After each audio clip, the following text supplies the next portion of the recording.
Por supuesto. Aquí tienes algunas fórmulas adicionales relacionadas con el peso molecular y cálculos químicos. Cálculo de la masa de una sustancia. La masa de una sustancia se puede calcular utilizando la fórmula masa igual peso molecular x cantidad de sustancia, moles. Cálculo de la cantidad de sustancia, moles. La cantidad de sustancia, moles, se puede calcular utilizando la fórmula cantidad de sustancia, moles, igual masa peso molecular cálculo del número de partículas, átomos, moléculas, iones, etc. El número de partículas se puede calcular utilizando la fórmula número de partículas igual cantidad de sustancia, moles, x número de Avogadro cálculo del porcentaje en masa de un elemento en una sustancia. El porcentaje en masa de un elemento se puede calcular utilizando la fórmula porcentaje en masa igual, masa del elemento masa total de la sustancia, x100 cálculo de la molaridad de una solución. La molaridad de una solución se puede calcular utilizando la fórmula molaridad, m, igual cantidad de sustancia, moles, volumen de la solución, litros, cálculo del volumen molar de un gas. El volumen molar de un gas a condiciones normales de temperatura y presión, CNTP, se puede calcular utilizando la fórmula volumen molar igual volumen cantidad de sustancia, moles. Recuerda que estas fórmulas son útiles para realizar cálculos estequiométricos, preparar soluciones, determinar la composición de sustancias y realizar conversiones entre diferentes unidades de medida en química. Bienvenidos al canal Maestro Gustavo. En esta oportunidad para hacer algunos ejercicios de reforzamiento de nomenclatura y formulación correspondientes a alcanos algunos ya en el canal tenemos alojado una videoclase completa de alcanos, una videoclase completa de algunos y otras de algunos. Como repito, en esta oportunidad haremos unos ejercicios de refuerzo. Había unas raíces que indicaban el número de átomos de carbono que tenía la cadena principal en cada compuesto. Así por ejemplo el METC era cuando solamente se contaba con un carbono, cuando se contaba con dos carbonos y así cuando se contaba con dos en todo para alcano y la nomenclatura y se nombraba indicando la raíz y luego la terminación ano. Por ejemplo, si tenía 3 carbonos propanos y tenía 10 decano, también hay que indicar que los alcanos eran hidrocarburos que solamente tenían enlaces simples. Los alquenos tenían como característica enlaces dobles y los alpinos tenían como característica enlace triple. Ejemplo de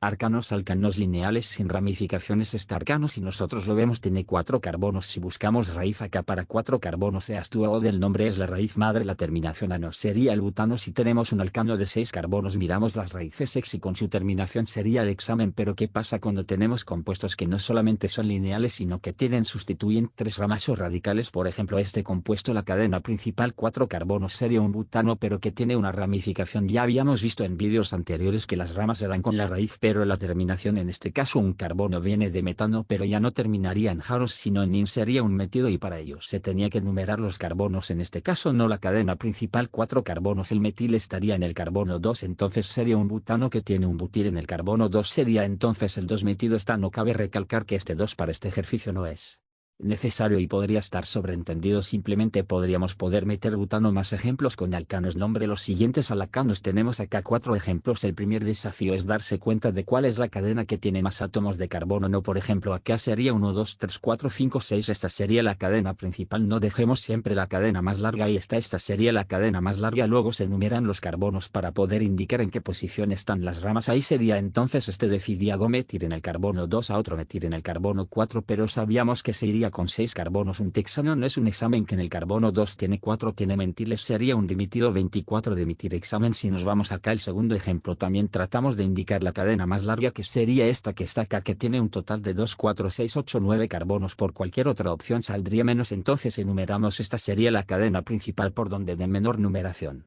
Para los sustituyentes de izquierda a derecha ahí están. Luego tratamos de ver cuáles son los radicales o sustituyentes. Tenemos en este caso 32 metales y un útil. Se nombran en orden alfabético. No se nombró primero el que tiene la letra que está más cercana al inicio del alfabeto. En este caso, como tiene 9 carbonos, es un nano que tendrá en el carbono 4 un estilo y luego del carbono 3 y en el 72 metiles dimetil 4x37 dimetildonal. En este otro ejercicio vemos la cadena más larga. Una cosa antes de pasar al ejercicio 3, hay que indicar que en el orden alfabético no participa el prefijo de trío tetras. Esta de acá no interviene, la que vale es la del metil. La primera es la y luego de la m. Es por esto que primero se ha dicho 4 el y luego el 37, inútil. Primero la negó la en esta de no participar en el orden alfabético. En el ejercicio 3 vemos cuál es la cadena más larga. Esta sería la enumeramos por donde de la menor numeración de los constituyentes. Ahí está, etcétera. 2H5 es Una forma de abreviar 11H2H3 no es un grupo útil, es como acá etcétera 3H7 que sería 11H12H12H3 es una forma de abreviar el propio. Muy bien, vemos las ramificaciones a estrés, hay dos metales sería un dimetil y hay un metilo. Orden alfabético primero es el estilo en el carbono 5, entonces como tiene 10 carbonos sería un decano y nombramos en orden alfabético 5 entil 47 de metil decano no hay sería el 5 estilo no hasta 52 y en 4 y 7 hay 2 meses 47 de metil de cada estas ramificaciones a veces se abrevia en forma global la fórmula de CnH12 en el azul no si tiene 3 carbonos acá será 2 por 3 y más una 7 tiene 2 carbonos 2 por 2415 tienen 3 carbonos 3 producen no son 7 hidrógenos no una forma de abreviar veamos entonces este cuarto ejemplo vemos la cadena más larga ahí está la cadena más larga no enumeramos 1 2 3 4 5 6 7 hasta el número 10 listo vemos los constituyentes hay 3 sustituyentes sometido en el carbono 3 un gentil en el carbono 5 y un propio y en el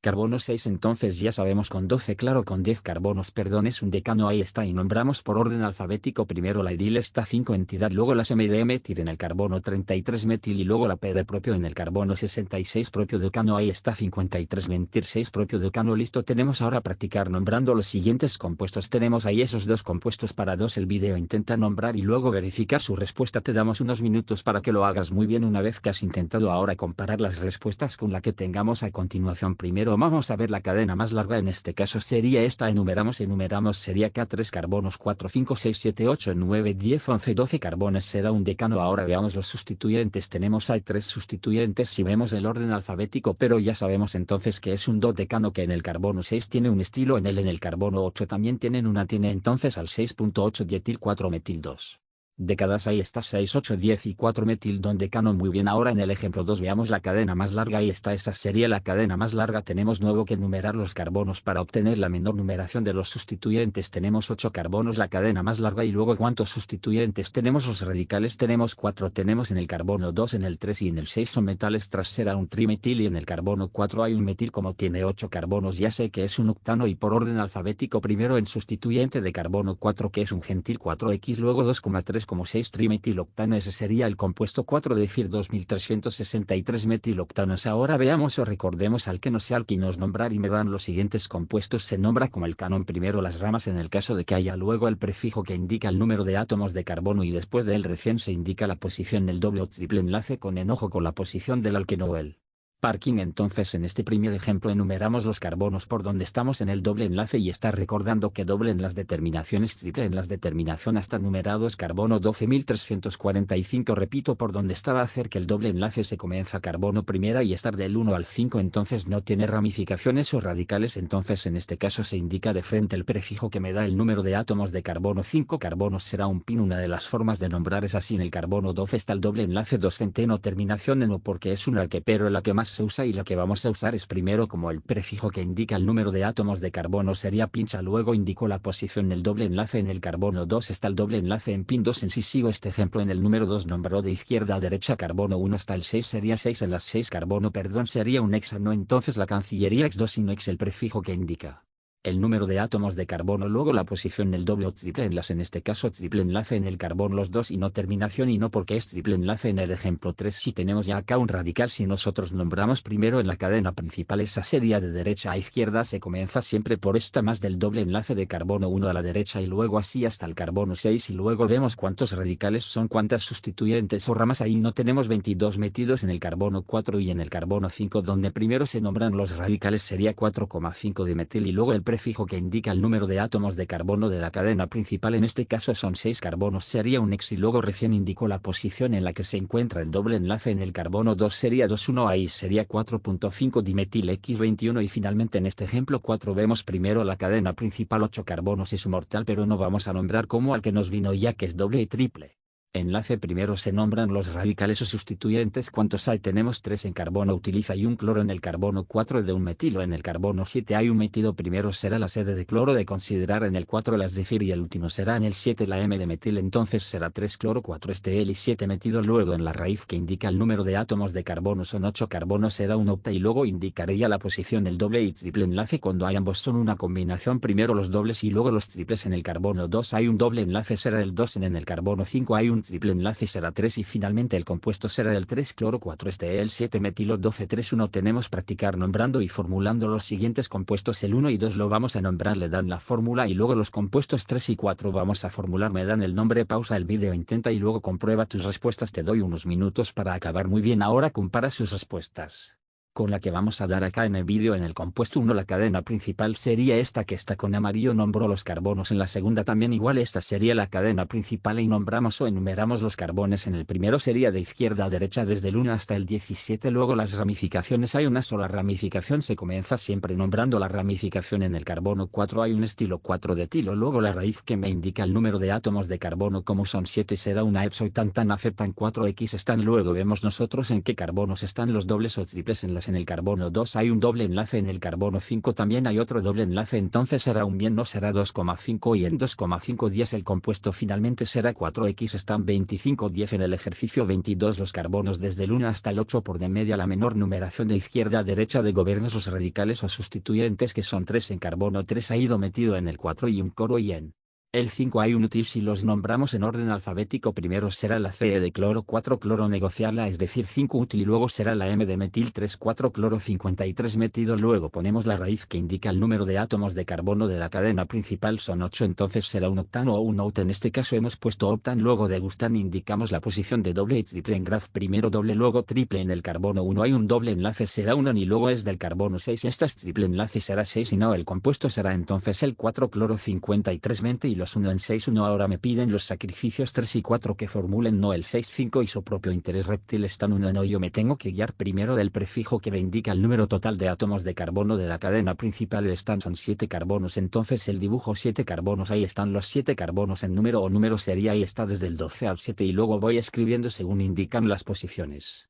de los radicales. En el carbono 6 hay un útil, en el 6 tengo acá un útil, en el carbono 5 y su propiedad tengo un isopropio, el carbono 3 tengo un propio, la cabrería 12 3H7 están y luego el doble enlace si está en el carbono 1 acá pondría yo el doble enlace finalmente completo con hidrógeno y ahí está acá 2 hidrógenos 112 acá 1 acá 1 y acá 3, esa sería entonces la forma. Bueno, con el nombre que me han dado, pero en realidad debería la cadena principal la más larga debería haber sido esta con 8, pero nos hemos guiado del nombre de acuerdo como me dan el nombre, hemos hecho la fórmula y ahora nos vamos al ejemplo 4 que dice 4 bromo 3 mentir 7 profilteca 1805 y nos hemos corregido el normal por decano no con decamos, entonces acá decano de que también podría decir significa 10 carbonos, ahí están los 10 carbonos. Ahora vamos yendo, en el carbono 4 hay un cromo carbono 4 y un bromo, en el carbono 3 así un meterla y estás metido carbono 7 y un propio y la pelea 2 en 3H7D.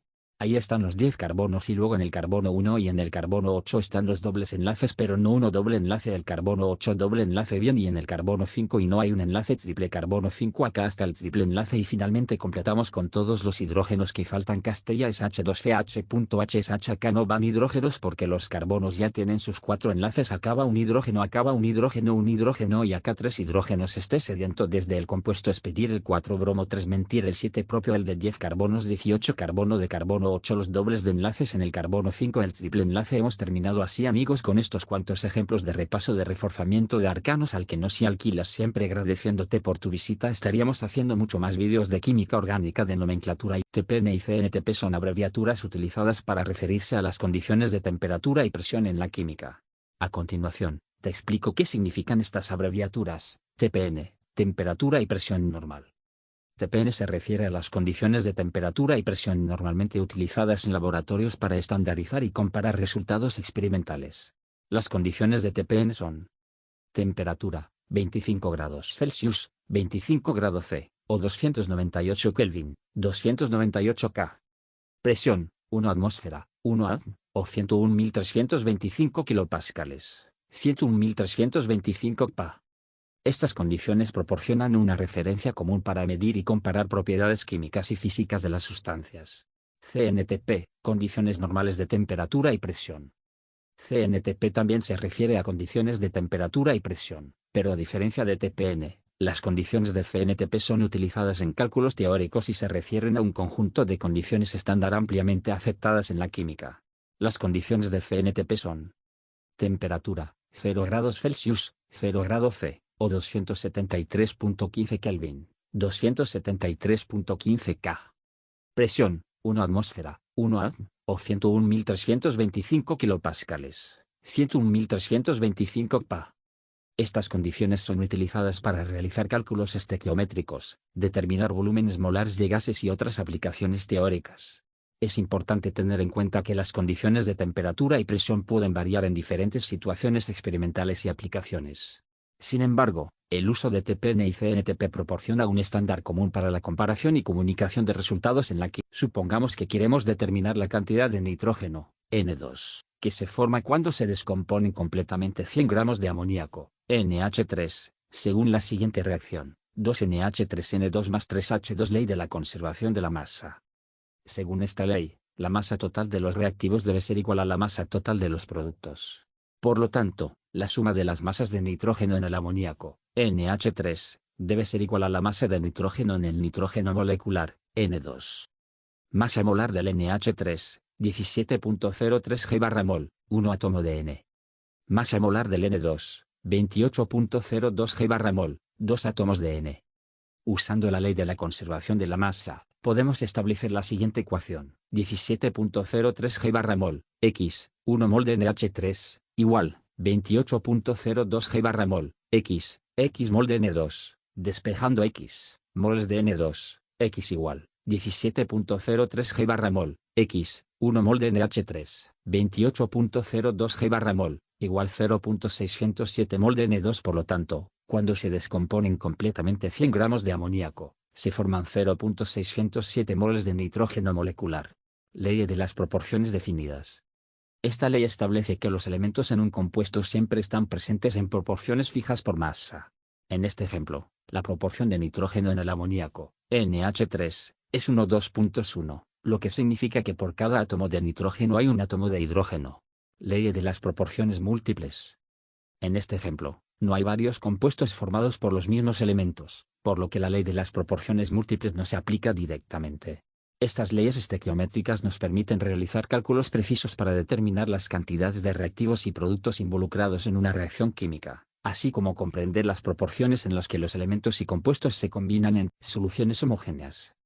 Las soluciones homogéneas son mezclas uniformes a nivel molecular, donde las partículas del soluto están distribuidas de manera uniforme en el solvente. En otras palabras, no se pueden distinguir visualmente los componentes individuales de la solución.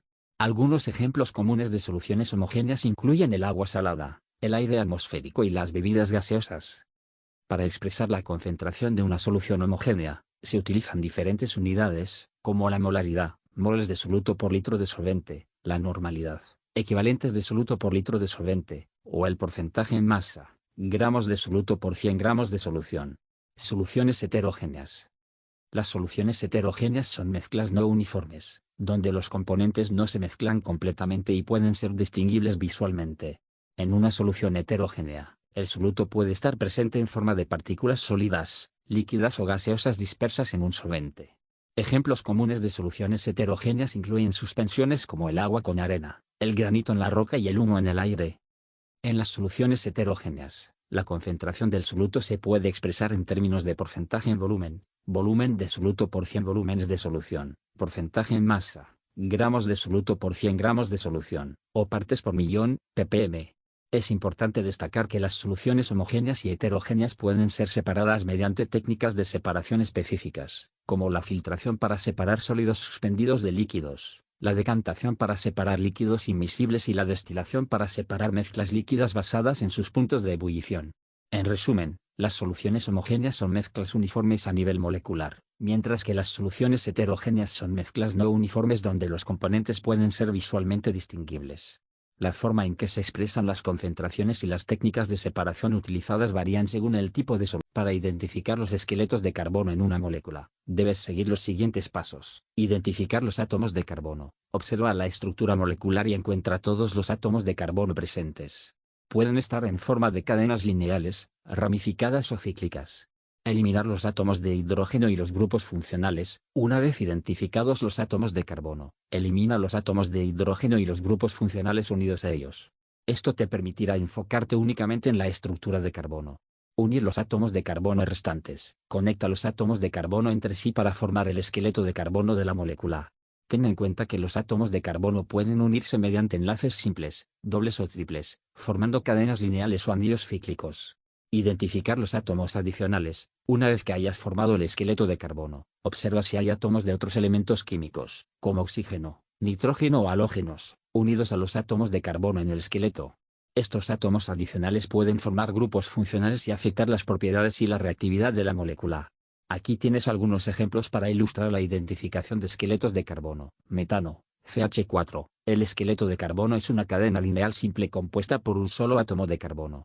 Etanol, CH3CH2O. El esqueleto de carbono es una cadena lineal compuesta por dos átomos de carbono unidos por un enlace simple. También hay un átomo de oxígeno que forma el grupo hidroxilo, O, unido al segundo átomo de carbono. Ciclohexano, C6H12. El esqueleto de carbono es un anillo cíclico compuesto por 6 átomos de carbono unidos por enlaces simples. Identificar los esqueletos de carbono en una molécula es fundamental para comprender su estructura y reactividad. También ayuda a clasificar las moléculas y establecer relaciones entre diferentes compuestos orgánicos. Espero que esta explicación y los ejemplos te hayan ayudado a entender cómo identificar los esqueletos de carbono en las moléculas. Si tienes más preguntas, no dudes en hacer. Los compuestos orgánicos e inorgánicos son dos categorías importantes en la química que se diferencian en base a su composición química, propiedades y origen. A continuación, te proporcionaré una explicación detallada de cada uno, junto con ejemplos para ilustrar las diferencias. Compuestos orgánicos. Composición. Los compuestos orgánicos están compuestos principalmente por átomos de carbono, C, y enlazados a otros átomos como hidrógeno, H, oxígeno, O, nitrógeno, N, azufre, S, y halógenos, como cloro, bromo, etc. Pueden formar cadenas carbonadas y presentar grupos funcionales característicos. Propiedades. Los compuestos orgánicos suelen ser covalentes, es decir, forman enlaces mediante el compartimiento de electrones. Además, tienen puntos de ebullición y fusión relativamente bajos en comparación con los compuestos inorgánicos. Origen. Los compuestos orgánicos se encuentran en organismos vivos, como plantas, animales y microorganismos. También se pueden sintetizar en laboratorios. Ejemplos de compuestos orgánicos: metano, CH4. Etanol, C2H5O. Glucosa, C6H12O6. Ácido acético, CH3CoO. Acetona, CH3CO3. Compuestos inorgánicos. Composición. Los compuestos inorgánicos están compuestos por elementos diferentes al carbono, como metales, no metales y sus combinaciones. Pueden incluir iones y compuestos iónicos. Propiedades. Los compuestos inorgánicos pueden ser iónicos o covalentes, dependiendo de la naturaleza de los enlaces químicos. Tienen puntos de ebullición y fusión más altos que los compuestos orgánicos. Origen. Los compuestos inorgánicos se encuentran en la naturaleza, como minerales, rocas y compuestos presentes en el suelo, agua y atmósfera. También pueden ser sintetizados en laboratorios. Ejemplos de compuestos inorgánicos: cloruro de sodio, NaCl. Óxido de calcio, KO. Ácido clorhídrico, HCl. Amoníaco, NH3. Dióxido de carbono, CO2. En resumen, los compuestos orgánicos contienen carbono y se encuentran en organismos vivos, mientras que los compuestos inorgánicos no contienen carbono y se encuentran en la naturaleza. Sin embargo, es importante tener en cuenta que esta distinción no es absoluta, ya que algunos compuestos pueden presentar características de ambos grupos. Espero que esta explicación detallada junto con los ejemplos te haya ayudado a comprender las diferencias entre los compuestos orgánicos e inorgánicos. Si tienes más preguntas, no dudes en hacerlo. Los coeficientes y los subíndices son elementos importantes en las ecuaciones químicas. A continuación, te proporcionaré una explicación detallada sobre cada uno de ellos. Coeficientes en las ecuaciones químicas. Los coeficientes en las ecuaciones químicas son números enteros que se utilizan para equilibrar la ecuación y cumplir con la ley de conservación de la masa. Indican la proporción en la que los reactivos se combinan y los productos se forman. Al equilibrar una ecuación química, se agregan coeficientes apropiados delante de las fórmulas químicas para igualar el número de átomos de cada elemento en ambos lados de la ecuación. Por ejemplo, en la ecuación no balanceada, H2 más O2H2O, el coeficiente 2 se agrega delante del agua, H2O, para equilibrar los átomos de hidrógeno en ambos lados de la ecuación, H2 más O2 2H2O. Subíndices en las fórmulas químicas. Los subíndices en las fórmulas químicas se utilizan para indicar el número de átomos de cada elemento presente en un compuesto. Estos números se colocan a la derecha ligeramente debajo del símbolo del elemento. Por ejemplo, en la fórmula del agua, H2O, el subíndice 2 indica que hay 2 átomos de hidrógeno, H, en cada molécula de agua. Es importante tener en cuenta que los subíndices no se pueden cambiar al balancear una ecuación química. Solo se pueden modificar los coeficientes que se colocan delante de las fórmulas químicas. Importancia del equilibrio de coeficientes y subíndices. El equilibrio adecuado de coeficientes y subíndices en una ecuación química es fundamental para garantizar que se cumpla la ley de conservación de la masa. Esto significa que la masa total de los reactivos debe ser igual a la masa total de los productos. Los coeficientes se utilizan para ajustar la cantidad de cada compuesto involucrado en la reacción, mientras que los subíndices indican la cantidad de átomos de cada elemento en una fórmula química específica. Al equilibrar una ecuación química, se modifican solo los coeficientes, manteniendo los subíndices intactos. Es importante tener cuidado al manipular los subíndices en las fórmulas químicas, ya que cambiarlos alteraría la identidad del compuesto. Los subíndices indican la proporción exacta de átomos en un compuesto y no deben modificarse durante el balanceo de la ecuación. En resumen, los coeficientes y los subíndices son elementos esenciales en las ecuaciones químicas. Los coeficientes se utilizan para equilibrar la ecuación y cumplir con la ley de conservación de la masa, mientras que los subíndices indican el número de átomos de cada elemento en una fórmula química específica. Mantener el equilibrio adecuado de coeficientes y subíndices es crucial para una representación precisa de una reacción. Las soluciones porcentuales en peso son una forma de expresar la concentración de una solución en términos de la masa del soluto en relación con la masa total de la solución. Se calcula dividiendo la masa del soluto entre la masa total de la solución y multiplicando por 100 para obtener el porcentaje. La fórmula general para calcular una solución porcentual en peso es la siguiente: por ciento en peso igual masa del soluto masa total de la solución, x100. Aquí tienes un ejemplo para ilustrar cómo calcular y expresar una solución porcentual en peso. Ejemplo, tenemos una solución que contiene 20 gramos de sal, NaCl, disueltos en 100 gramos de agua. Queremos calcular el porcentaje en peso de la solución. Calcula la masa del soluto. La masa del soluto en este caso es de 20 gramos de sal, NaCl. Calcula la masa total de la solución. La masa total de la solución es la suma de la masa del soluto y la masa del solvente. En este caso, es de 20 gramos de sal, NaCl, más 100 gramos de agua igual 120 gramos. Aplica la fórmula para obtener el porcentaje en peso. Por ciento en peso igual 20g 120g, x100 igual 16.67%. Entonces, la solución tiene un porcentaje en peso de aproximadamente 16.67%, lo que significa que el 16.67% de la masa total de la solución corresponde a la sal, NaCl, y el 83.33% corresponde al agua. Es importante recordar que la solución porcentual en peso es una forma de expresar la concentración relativa del soluto en una solución y se utiliza ampliamente en química y ciencias relacionadas. Las reacciones químicas son procesos en los que se transforman sustancias químicas para formar nuevos compuestos. A continuación, te explicaré cada uno de los tipos de reacciones químicas que mencionaste. Reacción de síntesis o combinación. En una reacción de síntesis, dos o más sustancias se combinan para formar un nuevo compuesto. La ecuación general de una reacción de síntesis es A más BA. Por ejemplo, la reacción de síntesis entre el hidrógeno y el oxígeno para formar agua se representa de la siguiente manera: 2H2 más O2 2H2. O reacción de descomposición. En una reacción de descomposición, un compuesto se divide en dos o más sustancias más simples. La ecuación general de una reacción de descomposición es A más B. Por ejemplo, la descomposición del peróxido de hidrógeno en agua y oxígeno se representa de la siguiente manera: 2H2 O2 2H2 O más O2. Reacción de desplazamiento o sustitución. En una reacción de desplazamiento, un elemento reacciona con un compuesto, desplazando a otro elemento y formando un nuevo compuesto. Hay dos tipos de reacciones de desplazamiento. A. Desplazamiento simple: un elemento reemplaza a otro elemento en un compuesto. La ecuación general de una reacción de desplazamiento simple es A más B C más B. Por ejemplo, la reacción de zinc con ácido clorhídrico para formar cloruro de zinc y liberar hidrógeno, Zn más 2HCl ZnCl2 más H2B. Desplazamiento doble: los cationes y aniones de dos compuestos se intercambian para formar dos nuevos compuestos. La ecuación general de una reacción de desplazamiento doble es A más F de A más Fb. Por ejemplo, la reacción entre nitrato de plomo y iodur de potasio para formar iodur de plomo y nitrato de potasio, PbNO3 2 más 2 Kb 2 más 2 CnO3. Reacción de ácido-base. Las reacciones de ácido-base ocurren cuando un ácido reacciona con una base para formar agua y una sal. La ecuación general de una reacción de ácido-base es ácido más base agua más sal. Por ejemplo, la reacción entre el ácido clorhídrico y el hidróxido de sodio para formar agua y cloruro de sodio, sal común, HCl más NaOH2 o más NaCl. Espero que esta información te haya sido útil.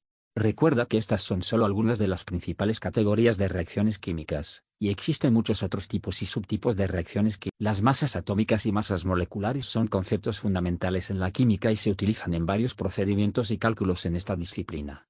A continuación, te proporcionaré una explicación detallada sobre qué son, dónde se usan y algunos ejercicios relacionados. Masa atómica. La masa atómica se refiere a la masa promedio de los átomos de un elemento en una escala relativa, tomando como referencia el átomo de carbono 12. Se expresa en unidades de masa atómica, U, o unidades de masa atómica unificada, UMA.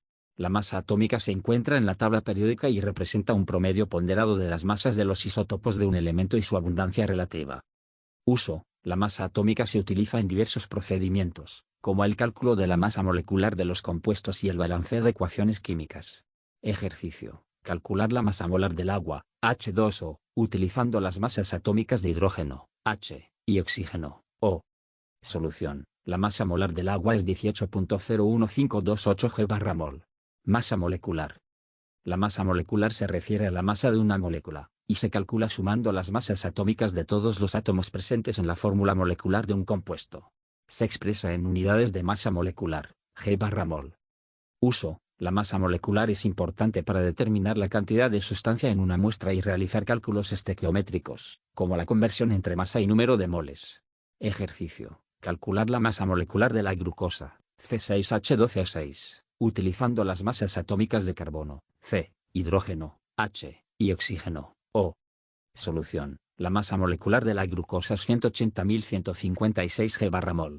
Cálculo de la masa de una sustancia. Utilizando las masas atómicas y moleculares, puedes calcular la masa de una sustancia conocida su cantidad en moles. Uso. Este cálculo es esencial en la conversión entre moles y masa, y se utiliza en muchas aplicaciones químicas, como en la preparación de soluciones, cálculos de rendimiento y determinación de la cantidad de reactivo necesaria. Ejercicio. Calcular la masa de 2 moles de dióxido de carbono, CO2, utilizando la masa molar del CO2. Solución. La masa es 88.01 g. Cálculo del número de moles de una sustancia. Utilizando las masas atómicas y moleculares, puedes determinar el número de moles de una sustancia conocida su masa. Uso. Este cálculo es útil para convertir la masa de una sustancia a su cantidad en moles, lo cual es importante en reacciones químicas y cálculos estequiométricos. Ejercicio. Calcular el número de moles de 25 gramos de cloruro de sodio, NaCl, utilizando la masa molar del NaCl. Solución. El número de moles es 0.428 moles. Es importante tener en cuenta que las masas atómicas y masas moleculares se utilizan en muchos otros procedimientos y cálculos químicos, como el cálculo de porcentajes en masa, la determinación de fórmulas empíricas y moleculares, y la estequiometría de las reacciones químicas. Dominar estos conceptos y realizar ejercicios relacionados ayudará a comprender y aplicar con éxito los principios fundamentales. Las leyes estequiométricas son principios fundamentales que rigen las relaciones cuantitativas entre los reactivos y los productos en una reacción química. Estas leyes se basan en la conservación de la masa y en las proporciones fijas en las que los elementos y compuestos se combinan entre sí. A continuación, te explico 3 leyes estequiométricas importantes. Ley de la conservación de la masa. La ley de la conservación de la masa establece que la masa total de los reactivos es igual a la masa total de los productos en una reacción química. Esto significa que la materia no se crea ni se destruye, solo se transforma. En otras palabras, la cantidad total de átomos en los reactivos es igual a la cantidad total de átomos en los productos. Esta ley es fundamental en química y se utiliza en todas las reacciones químicas para asegurar que la masa se conserve. Ejemplo, en la reacción de combustión del metano, CH4, en presencia de oxígeno, O2, para formar dióxido de carbono, CO2, y agua, H2O, la ley de la conservación de la masa establece que la masa total de los átomos de carbono, hidrógeno y oxígeno en los reactivos es igual a la masa total de los átomos en los productos. Ley de las proporciones definidas. La ley de las proporciones definidas establece que los elementos que forman un compuesto están presentes en proporciones fijas y definidas por masa. Esto significa que la relación de las masas de los elementos en un compuesto siempre es constante. Ejemplo, en el agua, H2O, siempre habrá 2 átomos de hidrógeno por cada átomo de oxígeno, lo que se puede expresar en términos de masa como que la masa de hidrógeno es aproximadamente 1/8 de la masa de oxígeno en la molécula de agua. Ley de las proporciones múltiples. La ley de las proporciones múltiples establece que si dos elementos forman más de un compuesto, las masas de uno de los elementos que se combinan con una masa fija del segundo elemento están en una relación de números enteros pequeños y simples.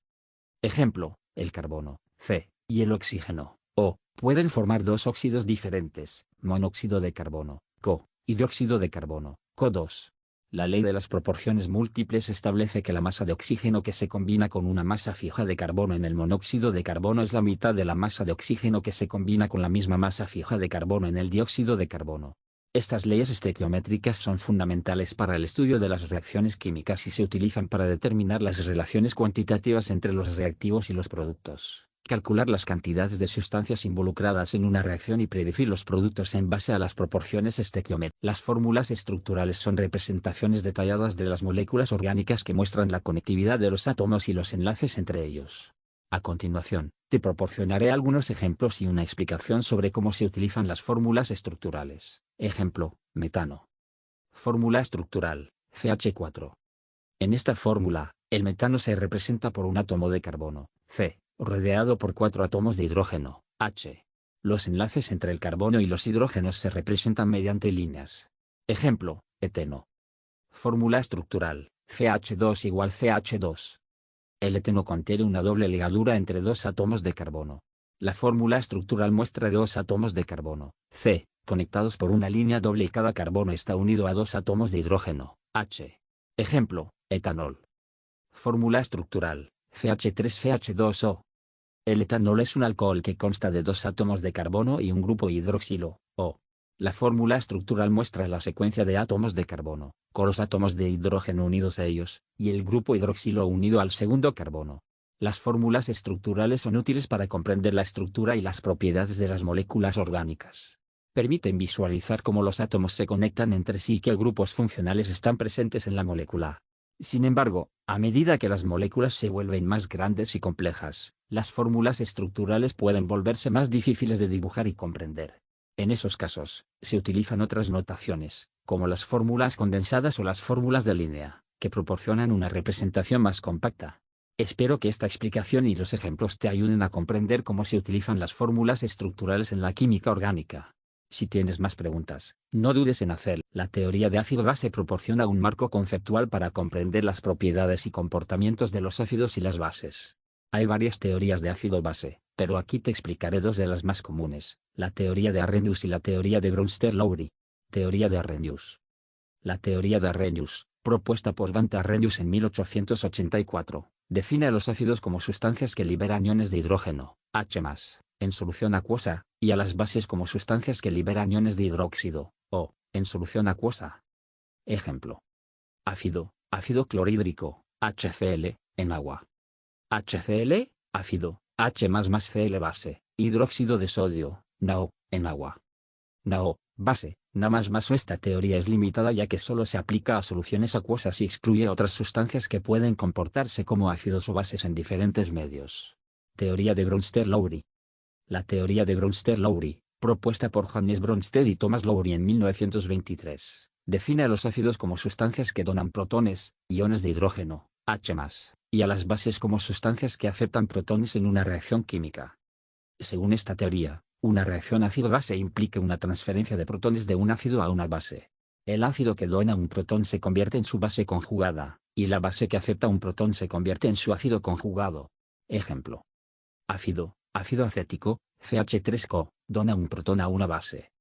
CH3CO, ácido, más H2O CH3CO, base conjugada, más H3O más, ion hidrógeno, base, amoníaco, NH3, acepta un protón de un ácido.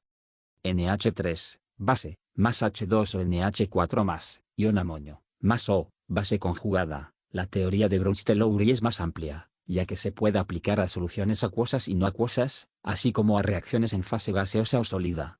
Es importante destacar que en ambos casos, la definición de ácido y base se basa en la transferencia de protones, pero desde enfoques diferentes. Existen otras teorías de ácido-base, como la teoría de Lewis, que se centra en la transferencia de pares de electrones. Sin embargo, la teoría de Brewster-Lowry es ampliamente utilizada debido a su aplicabilidad general.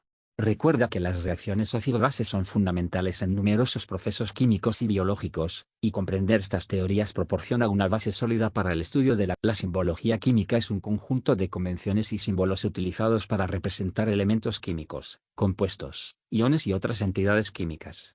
A continuación, te proporcionaré una explicación detallada sobre los diferentes aspectos de la simbología química. Símbolos de elementos.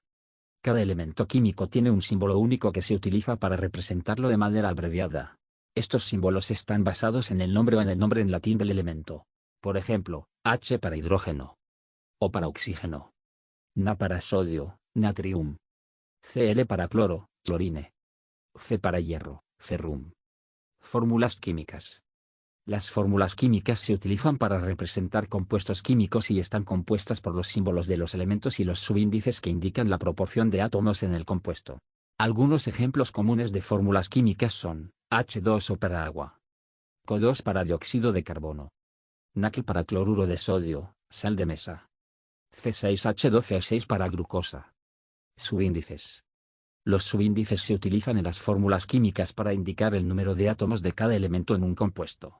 Estos números se colocan a la derecha ligeramente debajo del símbolo del elemento. Por ejemplo, H2O indica que hay 2 átomos de hidrógeno y 1 átomo de oxígeno en cada molécula de agua. Coeficientes estequiométricos. Los coeficientes estequiométricos se utilizan en las ecuaciones químicas para indicar la proporción en la que los reactivos se combinan y los productos se forman. Estos números se colocan delante de las fórmulas químicas y se utilizan para equilibrar la ecuación. Por ejemplo, 2H2 más O2 2H2O, indica que se necesitan 2 moléculas de hidrógeno y 1 molécula de oxígeno para formar 2 moléculas de agua. Carga de iones. Los iones son átomos o moléculas cargados eléctricamente debido a la pérdida o ganancia de electrones. Para indicar la carga de un ion, se utilizan los superíndices o subíndices de carga. Por ejemplo, Na más para el ion sodio con una carga positiva de +1. Cl para el ion cloruro con una carga negativa de -1. Otros símbolos y convenciones. Existen otros símbolos y convenciones utilizados en la simbología química, como flechas, se utilizan en las ecuaciones químicas para indicar la dirección de la reacción. Paréntesis, se utilizan para agrupar compuestos o indicar la presencia de agua en una reacción. Estado físico, se indica mediante símbolos como G, para gas, L, para líquido, S, para sólido y AC, para una sustancia disuelta en agua, acuoso. Estos son solo algunos aspectos básicos de la simbología química. Es importante tener en cuenta que el uso de símbolos y convenciones puede variar según los estándares y las convenciones establecidas en la comunidad. La normalidad y la molaridad son 2 unidades de concentración utilizadas en química para expresar la cantidad de soluto en relación con el volumen o los equivalentes químicos de una solución. A continuación, te explicaré en detalle cada una de ellas. Molaridad, m. La molaridad es una medida de concentración que se expresa en moles de soluto por litro de solución. Es una de las formas más comunes de expresar la concentración y se utiliza ampliamente en el laboratorio y en cálculos químicos. La fórmula para calcular la molaridad es la siguiente. Molaridad, m, igual moles de soluto volumen de solución. En litros, la molaridad se denota con la unidad mol/L o simplemente m.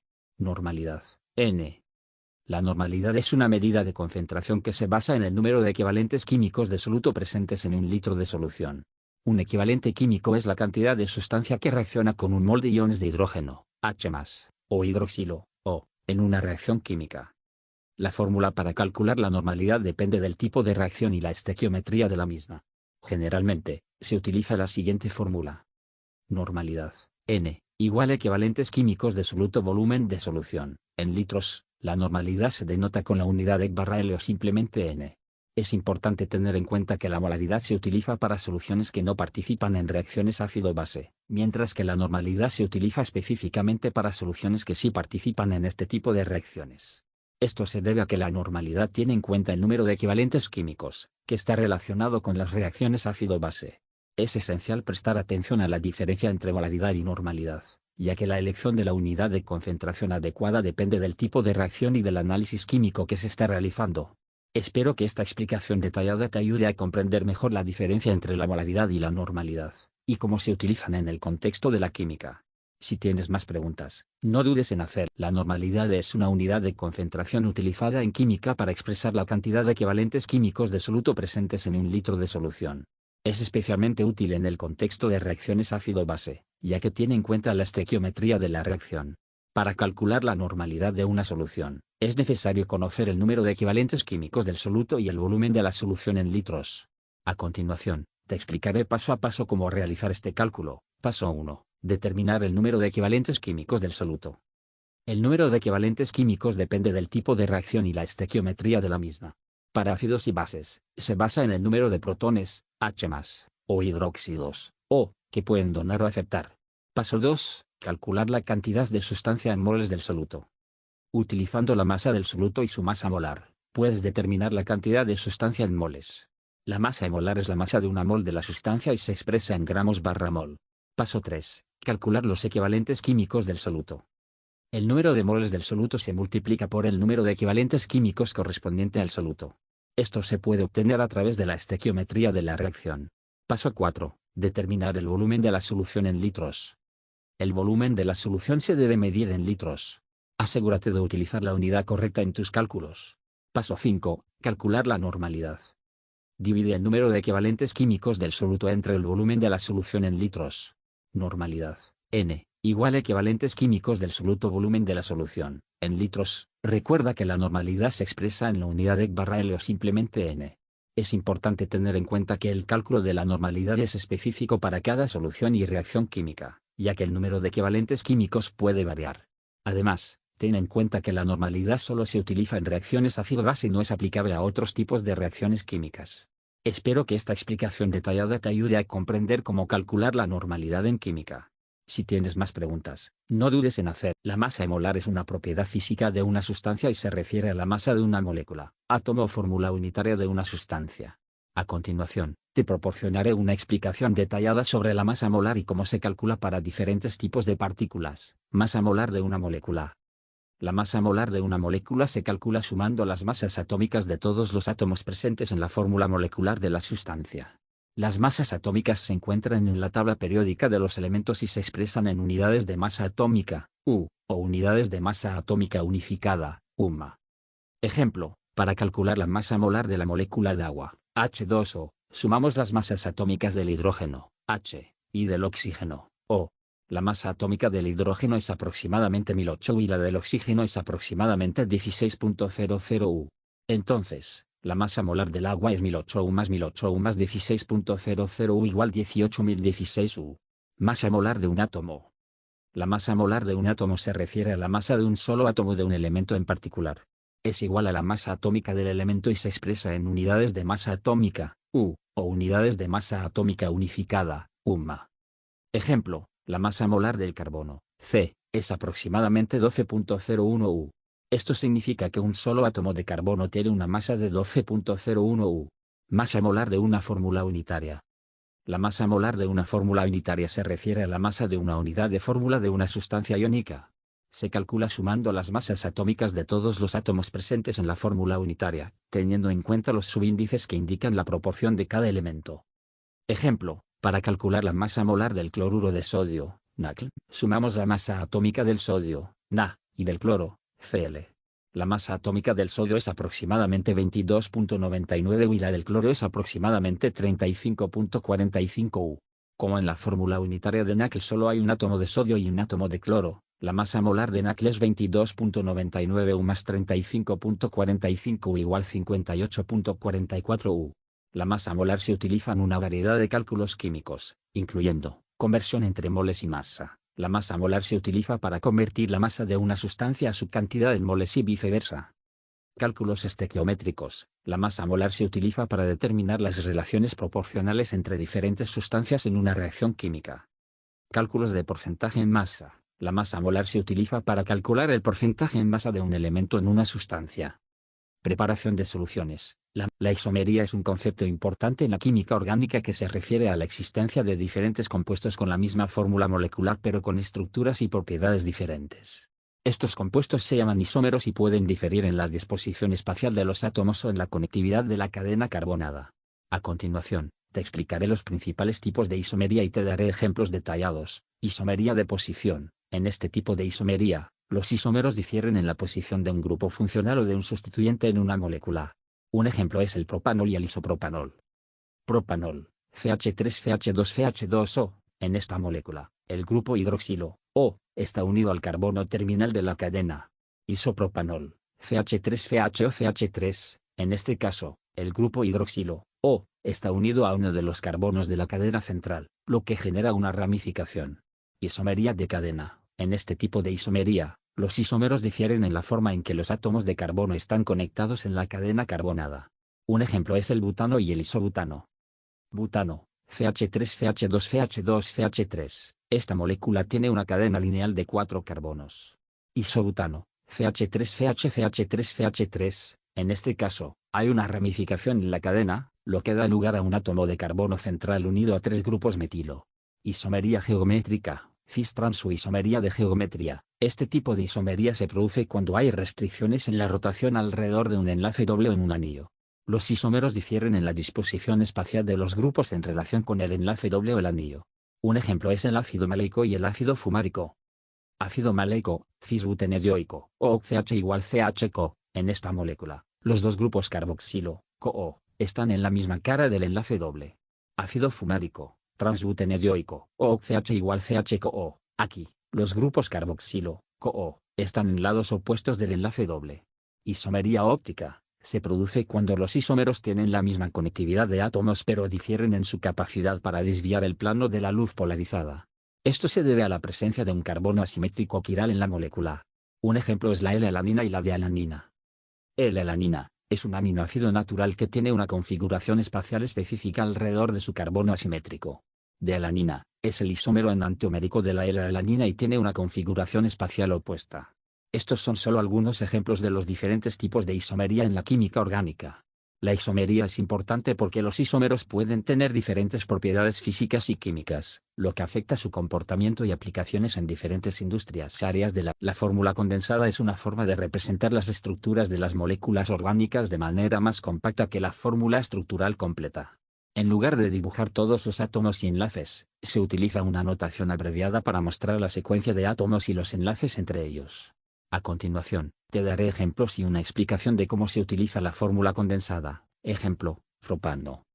Fórmula estructural completa, FH3FH2FH3.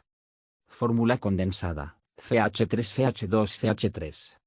En la fórmula condensada, los átomos de carbono y los átomos de hidrógeno se representan de manera consecutiva sin separación, y los enlaces entre ellos se asumen implícitamente. En este ejemplo, el propano consta de una cadena de 3 átomos de carbono unidos por enlaces simples, y cada átomo de carbono está unido a 3 átomos de hidrógeno. Ejemplo, acetona. Fórmula estructural completa, FH3COCH3. Fórmula condensada, FH3CO3. En este ejemplo, la acetona tiene una estructura más compleja con un grupo funcional de cetona. La fórmula condensada muestra la secuencia de átomos de carbono y la presencia del grupo funcional CO, cetona.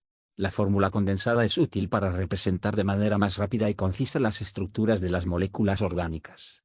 Sin embargo, es importante tener en cuenta que puede haber ambigüedad si se utilizan enlaces dobles o triples, grupos funcionales adicionales o ramificaciones en la molécula. En tales casos, es preferible utilizar la fórmula estructural completa o emplear notaciones más detalladas como la fórmula de línea o la fórmula de esqueleto. Espero que esta explicación y los ejemplos te ayuden a comprender cómo se utiliza la fórmula condensada en la representación de moléculas orgánicas. Si tienes más preguntas, no dudes en hacerlo. La fórmula condensada es una forma de representar las estructuras de las moléculas orgánicas de manera más compacta que la fórmula estructural completa. En lugar de dibujar todos los átomos y enlaces, se utiliza una notación abreviada para mostrar la secuencia de átomos y los enlaces entre ellos. A continuación, te daré ejemplos y una explicación de cómo se utiliza la fórmula condensada. Ejemplo, propano. Fórmula estructural completa, FH3FH2FH3. Fórmula condensada, FH3FH2FH3. En la fórmula condensada, los átomos de carbono y los átomos de hidrógeno se representan de manera consecutiva sin separación, y los enlaces entre ellos se asumen implícitamente. En este ejemplo, el propano consta de una cadena de 3 átomos de carbono unidos por enlaces simples, y cada átomo de carbono está unido a 3 átomos de hidrógeno. Ejemplo, acetona. Fórmula estructural completa, FH3COCH3. Fórmula condensada, FH3CO3. En este ejemplo, la acetona tiene una estructura más compleja con un grupo funcional de cetona. La fórmula condensada muestra la secuencia de átomos de carbono y la presencia del grupo funcional co-cetona. La fórmula condensada es útil para representar de manera más rápida y concisa las estructuras de las moléculas orgánicas. Sin embargo, es importante tener en cuenta que puede haber ambigüedad si se utilizan enlaces dobles o triples, grupos funcionales adicionales o ramificaciones en la molécula. En tales casos, es preferible utilizar la fórmula estructural completa o emplear notaciones más detalladas como la fórmula de línea o la fórmula de esqueleto. Espero que esta explicación y los ejemplos te ayuden a comprender cómo se utiliza la fórmula condensada en la representación de moléculas orgánicas. Si tienes más preguntas, no dudes en hacer. La conservación de la materia, también conocida como ley de conservación de la masa, es uno de los principios fundamentales en la química. Esta ley establece que la masa total de las sustancias presentes antes de una reacción química es igual a la masa total de las sustancias después de la reacción. En otras palabras, la materia no se crea ni se destruye, solo se transforma. A continuación, te explicaré a detalle el tema de la conservación de la materia en las reacciones químicas. Antecedentes históricos. La ley de conservación de la masa fue formulada por Antoine Lavoisier en el siglo XVIII. Lavoisier realizó numerosos experimentos para estudiar las reacciones químicas y concluyó que la masa de los reactivos era igual a la masa de los productos. Concepto de masa. La masa se refiere a la cantidad de materia presente en un objeto o sustancia. En el sistema internacional, sí, la unidad de masa es el kilogramo, kg. En química, también se utilizan unidades más pequeñas, como el gramo, g, y el mol, mol. Representación de las reacciones químicas. Las reacciones químicas se representan mediante ecuaciones químicas, en las que se indican los reactivos a la izquierda de la flecha y los productos a la derecha. Los coeficientes que se utilizan para balancear la ecuación química indican la proporción estequiométrica en la que los reactivos se combinan y los productos se forman. Balanceo de ecuaciones químicas. El balanceo de ecuaciones químicas es un proceso para asegurar que se cumpla la ley de conservación de la masa. Se ajustan los coeficientes de la ecuación para que el número de átomos de cada elemento sea el mismo en ambos lados de la ecuación. Ejemplo de conservación de la materia. Por ejemplo, consideremos la reacción de combustión del metano, CH4, en presencia de oxígeno, O2, para formar dióxido de carbono, CO2, y agua, H2O, CH4 más 2O2 CO2 más 2H2O. En esta reacción, el metano y el oxígeno son los reactivos, mientras que el dióxido de carbono y el agua son los productos. Si observamos los átomos involucrados, veremos que hay un átomo de carbono, 4 átomos de hidrógeno y 4 átomos de oxígeno en los reactivos. Después de la reacción, en los productos también hay un átomo de carbono, 4 átomos de hidrógeno y 4 átomos de oxígeno. Por lo tanto, se cumple la ley de conservación de la masa. Aplicaciones de la conservación de la materia. La conservación de la materia es un principio esencial en la química y se aplica en diversas áreas, como la síntesis y descomposición de compuestos, la obtención de productos químicos en la industria, la formulación de medicamentos, la producción de energía a través de reacciones de combustión y la comprensión de los ciclos biogeoquímicos en la naturaleza. En resumen, la conservación de la materia es un principio fundamental en la química que establece que la masa total de la sustancia se conserva en una reacción química. El balanceo de ecuaciones químicas es una herramienta utilizada para asegurar que se cumpla esta ley. La comprensión de la conservación de la materia es crucial para entender cómo los átomos se reorganizan y transforman en reacciones. La ley de Avogadro, también conocida como la ley de los volúmenes proporcionales, es una ley fundamental en la química que establece una relación directa entre el volumen de un gas y el número de partículas presentes a temperatura y presión constantes. Fue enunciada por el científico italiano Amedeo Avogadro en 1811. A continuación, te proporcionaré una explicación detallada sobre la ley de Avogadro, enunciado de la ley de Avogadro. La ley de Avogadro establece que volúmenes iguales de gases diferentes, en las mismas condiciones de temperatura y presión, contienen el mismo número de partículas. Esto significa que si se tienen dos gases diferentes y se mantienen a la misma temperatura y presión, los volúmenes de los gases contienen el mismo número de moléculas o átomos. Relación entre volumen y cantidad de sustancia. Según la ley de Avogadro, el volumen de un gas es directamente proporcional a la cantidad de sustancia, medida en moles, cuando se mantienen constantes la temperatura y la presión. Esto implica que si se duplica la cantidad de sustancia en moles, el volumen del gas también se duplicará. Relación con el número de Avogadro. El número de Avogadro, Na, es una constante fundamental en la química que representa el número de partículas, átomos, moléculas, iones, etc. en un mol de sustancia. Su valor aproximado es 6022 por 1023 partículas/mol. La ley de Avogadro establece que un mol de cualquier gas ocupa un volumen igual al volumen molar estándar, que es de aproximadamente 22.4 litros a condiciones normales de temperatura y presión, CNTP. Aplicación de la ley de Avogadro. La ley de Avogadro es especialmente útil para realizar cálculos de estequiometría y proporcionar información sobre las relaciones de volumen en las reacciones químicas. Por ejemplo, permite determinar las relaciones de volumen entre los gases en una ecuación química balanceada. Ejemplo de aplicación. Supongamos que tenemos una reacción química en la que el hidrógeno, H2, reacciona con el oxígeno, O2, para formar agua, H2O. Según la ecuación balanceada, se requiere una proporción de 2 moles de hidrógeno por cada mol de oxígeno para producir 2 moles de agua. Basándonos en la ley de Avogadro, podemos inferir que los volúmenes de los gases también siguen la misma proporción. Si se tiene un volumen de 2 litros de hidrógeno y se combina con un volumen de 1 litro de oxígeno, se obtendrán 2 litros de agua.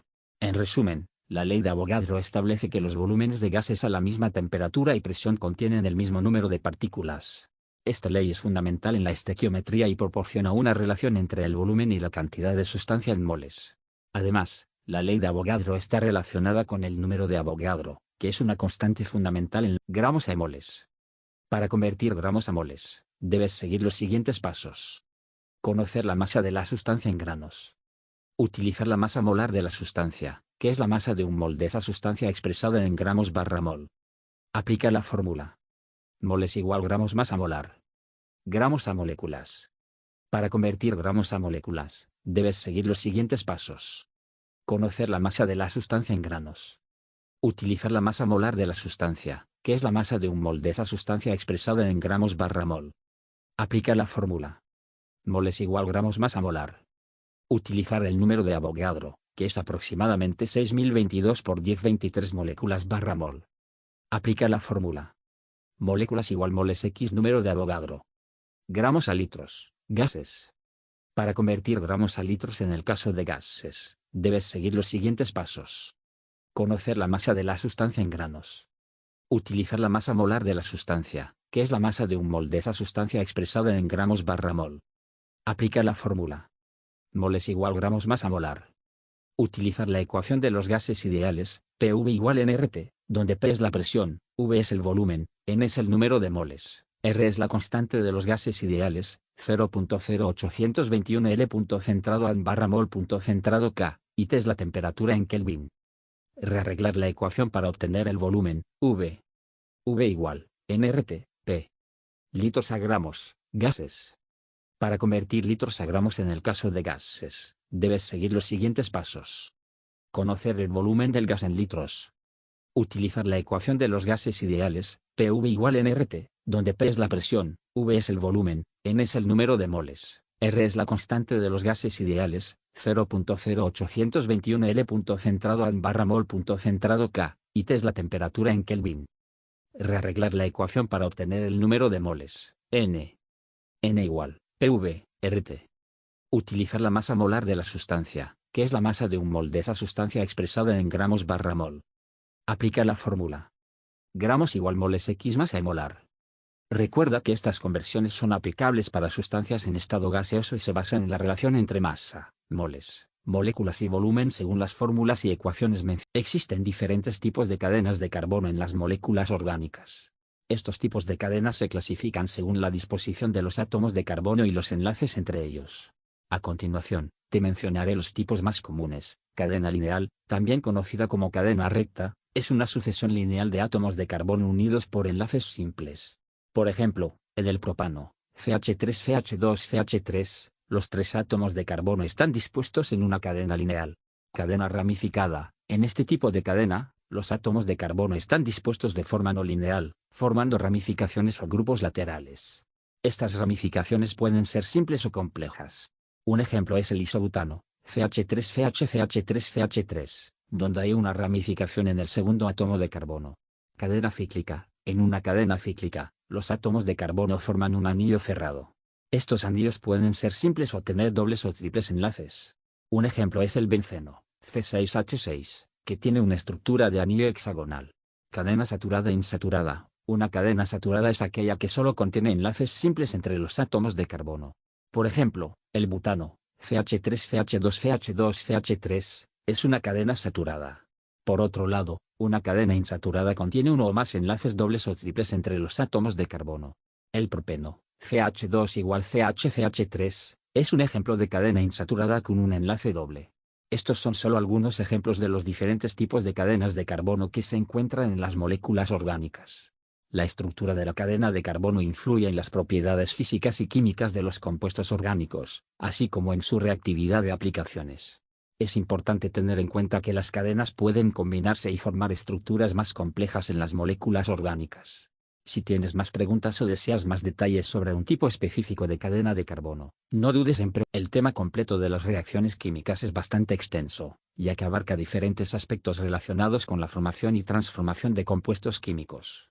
A continuación, te proporcionaré una explicación general de los elementos clave y los conceptos básicos involucrados en las reacciones químicas. Ecuación química. Una ecuación química representa una reacción química mediante símbolos y fórmulas químicas. Está compuesta por los reactivos, que son los compuestos iniciales, y los productos, que son los compuestos resultantes de la reacción. Por ejemplo, H2 más O2H2O en esta ecuación, el hidrógeno, H2, y el oxígeno, O2, son los reactivos, y el agua, H2O, es el producto. Ley de conservación de la masa.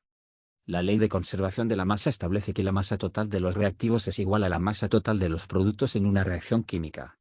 Esto implica que la cantidad de átomos de cada elemento se mantiene constante antes y después de la reacción. Coeficientes estequiométricos. Los coeficientes estequiométricos en una ecuación química indican la proporción en la que los reactivos se combinan y los productos se forman. Estos coeficientes se utilizan para equilibrar una ecuación química y asegurar que se cumpla la ley de conservación de la masa. Tipos de reacciones químicas.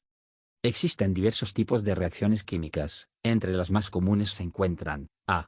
Reacción de combinación o síntesis. Dos o más sustancias se combinan para formar un producto. Ejemplo: 2Na más Cl2 2NaCl.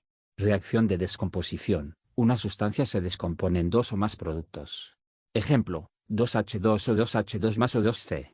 Reacción de sustitución o desplazamiento. Un elemento reemplaza a otro en un compuesto.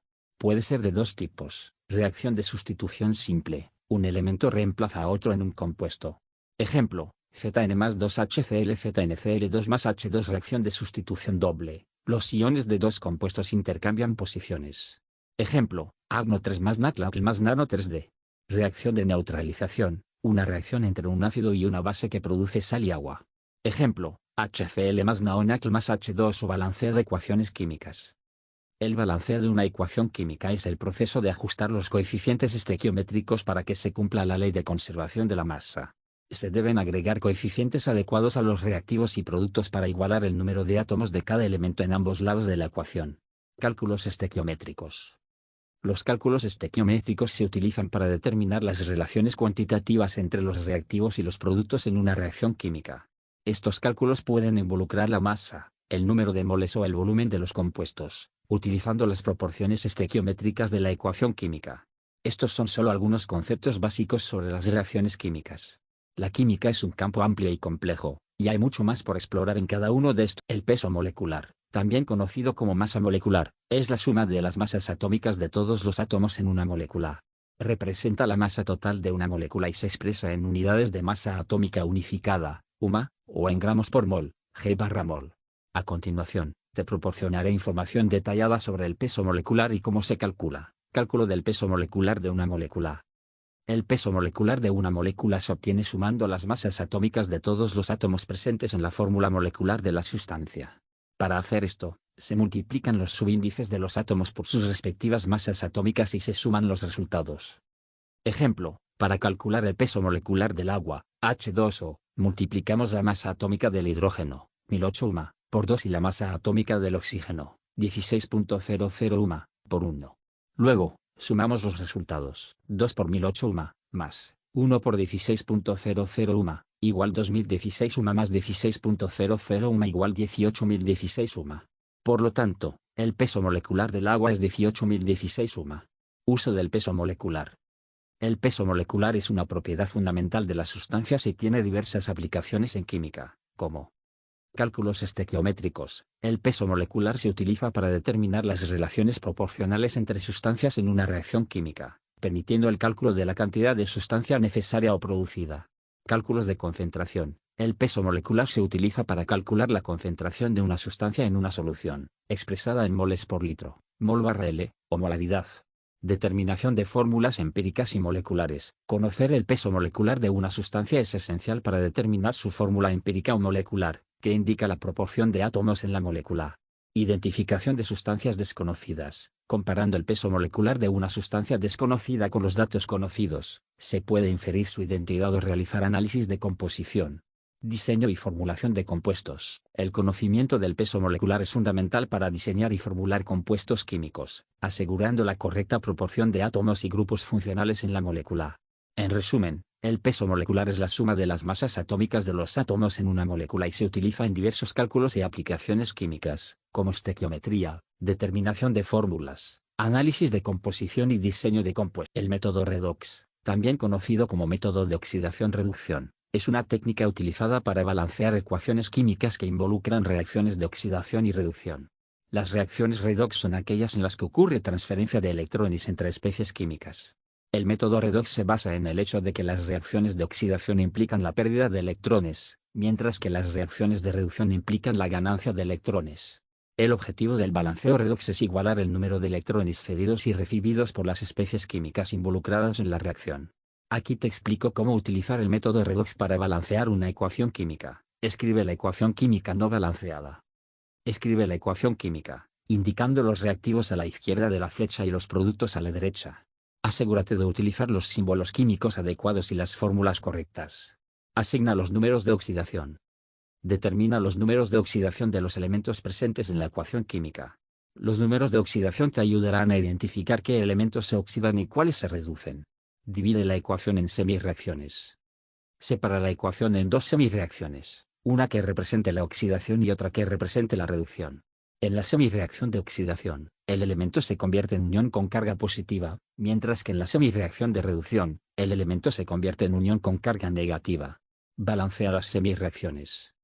Comienza balanceando los átomos de los elementos diferentes de oxígeno y hidrógeno en cada semirreacción, utilizando coeficientes adecuados. Luego, equilibra el número de cargas positivas y negativas en cada semirreacción mediante la adición de electrones. Iguala el número de electrones transferidos.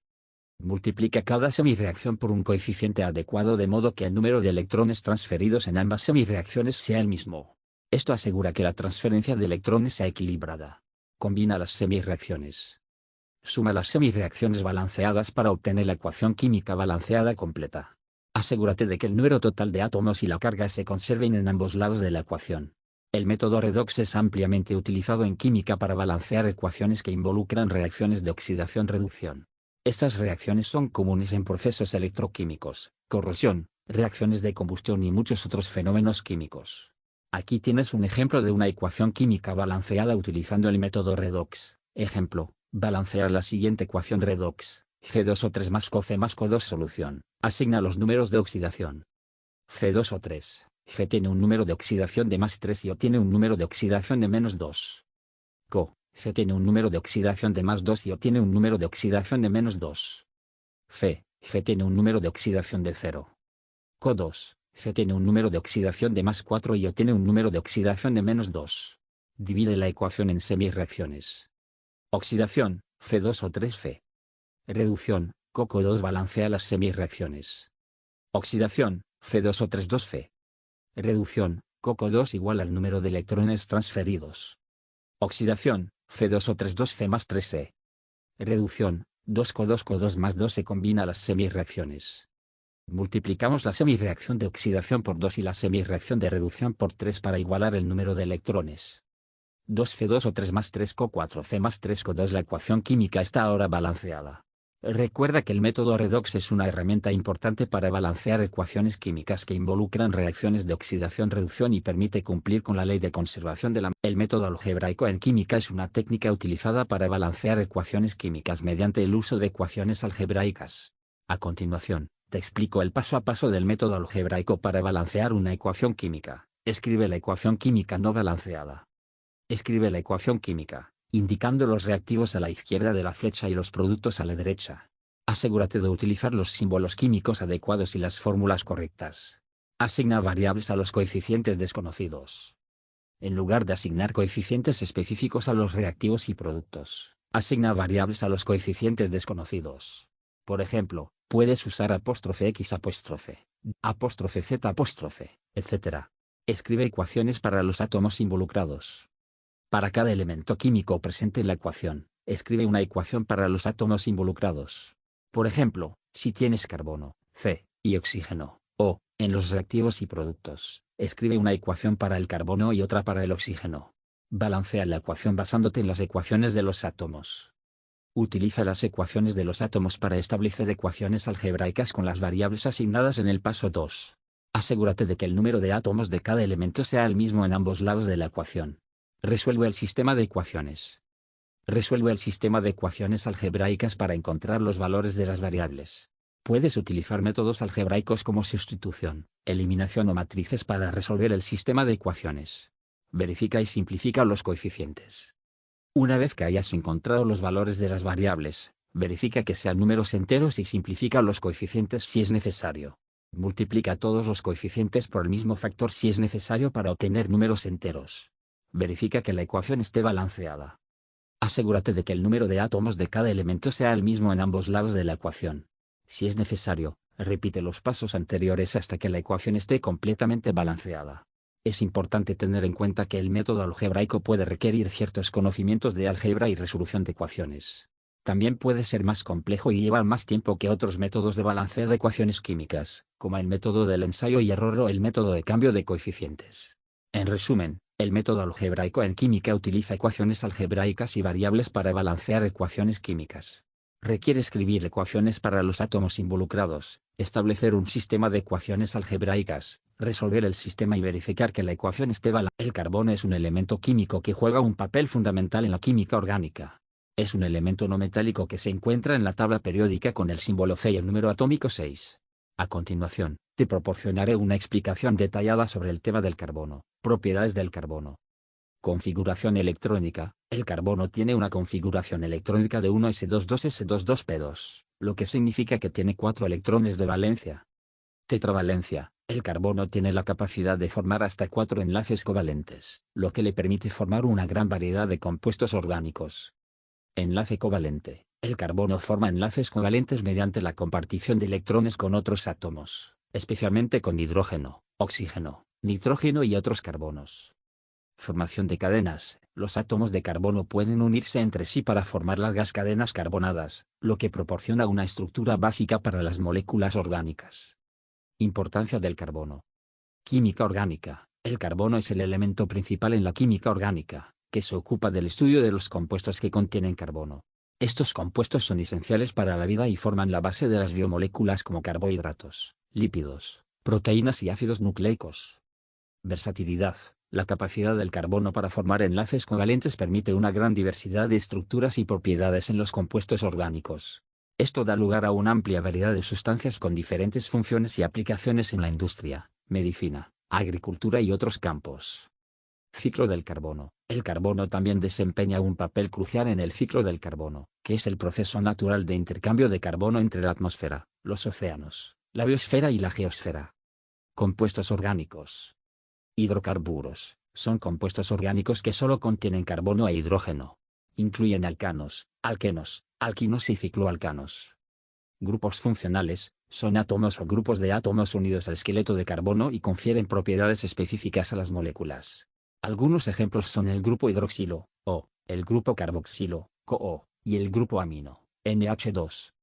Isomería. Debido a la capacidad del carbono para formar cadenas y la presencia de diferentes grupos funcionales, los compuestos orgánicos pueden existir en diferentes formas isoméricas, como isómeros estructurales y isómeros espaciales. En resumen, el carbono es un elemento químico esencial en la química orgánica, que se caracteriza por su tetravalencia y capacidad para formar enlaces covalentes. Su versatilidad permite la formación de una amplia variedad de compuestos orgánicos con diferentes estructuras y propiedades.